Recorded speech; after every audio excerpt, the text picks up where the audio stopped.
Hi, I'm the Smoking Elk, and today we're cooking a beautiful pork leg joint on the Somerset Grill's Glastonbury Asado.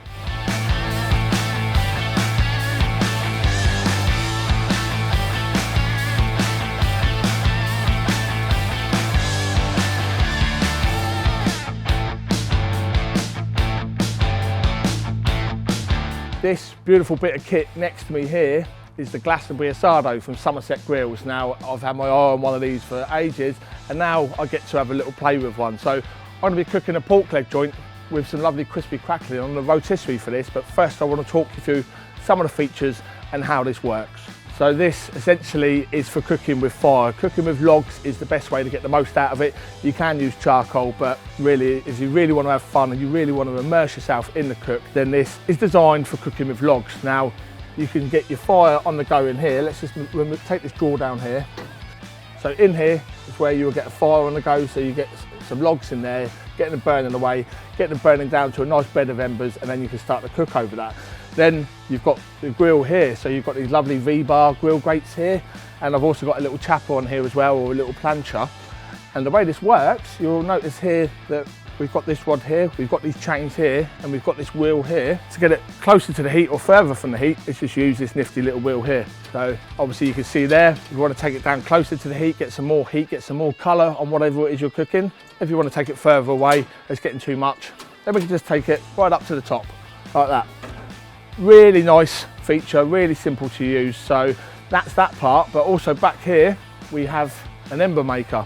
So again, you can have a fire on the go in here, and then the embers are going to drop through these little holes that we've got in the back here, and then we use one of these to scrape those coals around the fire bed. And again, we can get to control the heat by using this, using the coals, and you can build up as big a coal bed as you want, you can build up as little coal bed as you want, and you just use this to scrape it around and control your heat, control your temperature. So it's a completely different way of cooking, but it's one of my favourite ways to cook. Another feature I love about this grill is you've got these sear grates here. So if you want to get a lovely finish on a steak, you want to get that caramelisation, you want to get that crust over intense heat, then you've got this right above the ember maker there, so you can pop on your meat, get that caramelised, get that seared. So that's a lovely feature. And also these grills up here, they're interchangeable. So if I don't want to use this chapper or this plancher, I can just take that out and just pop in another set of grill grates. Just like that.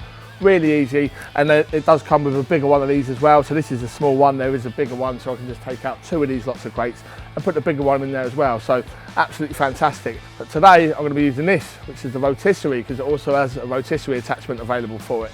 Now this just sits in there like that, and again what we'll do is we'll remove these grill grates here, and then the fire is going to sit underneath, the pork is going to be spinning above the fire, and again we can just adjust it closer to the heat or further away from the heat as and when we need to. So without further ado, let's crack on with the pork. I want to get lovely crackling on this pork, so I've got a pork leg joint here. The skin has already been scored on there for me, so it's going to make a really simple rub to go in there, which is going to consist of rosemary, garlic, some fennel seeds, because pork absolutely loves fennel, a bit of salt and pepper and a bit of oil. So first thing I want to do is just take some fennel seeds and bash them up in here, and then we're going to chop the rosemary, mix it all together and get it all over this pork. So let's just crack on and get going.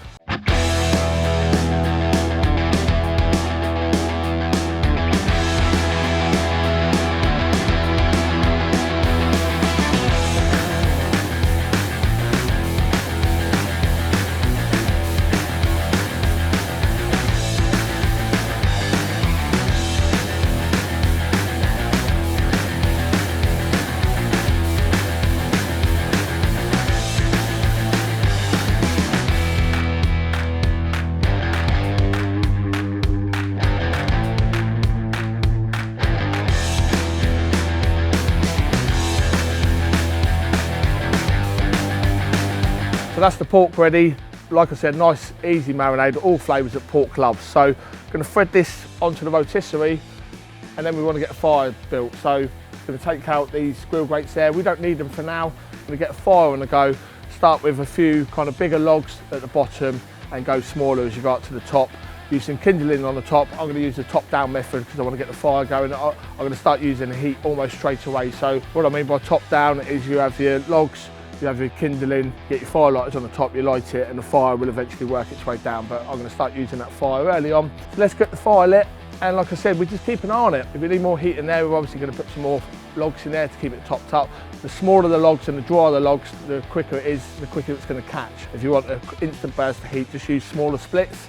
And of course, we can use this wheel here to just increase the temperature or decrease the temperature, get closer to the fire, further away from the fire. So you see how this works. So let's get this on the rotisserie. When this is almost done, when we're happy with the crackling, when we're happy that the internal temperature is around about 63 degrees, I'm going to get some potatoes on the go, which is just some parboiled potatoes. I'm going to put them in a pan with a bit of bacon, a bit of rosemary, and just finish them off, get a lovely colour on the potatoes as well. So let's crack on.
We go.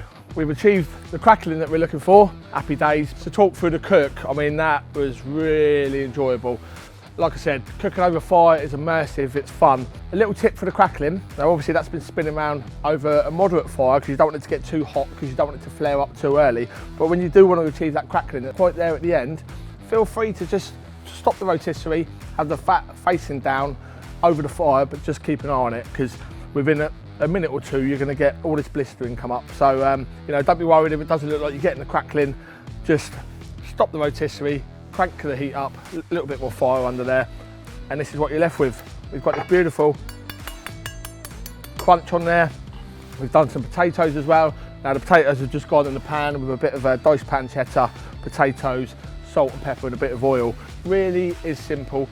Cooking with fire should be simple flavours, because you get the flavour from the fire. Got some cherry tomatoes in there, a bit of asparagus, but the star of the show is pork. So let's just slice in and listen to the crunch and just see how we've done with the pork. We've done wonderfully. Let's take another slice. Crackling. Oh, we've certainly achieved the crackling there, and we've got beautiful, beautiful, crispy crackling. I know this is going to taste good because of the flavours we put on there, because of the flavour from the fire. Ah, what a fun cook. So pork leg joint with crispy crackling. We've got pancetta potatoes with cherry tomatoes, asparagus, all cooked over fire on the Glastonbury Asado from Somerset Grills. The only thing left to do is just have a little taste of the pork, a little bit of the crackling on a smoking elk. Thanks for watching, and I'll see you again soon.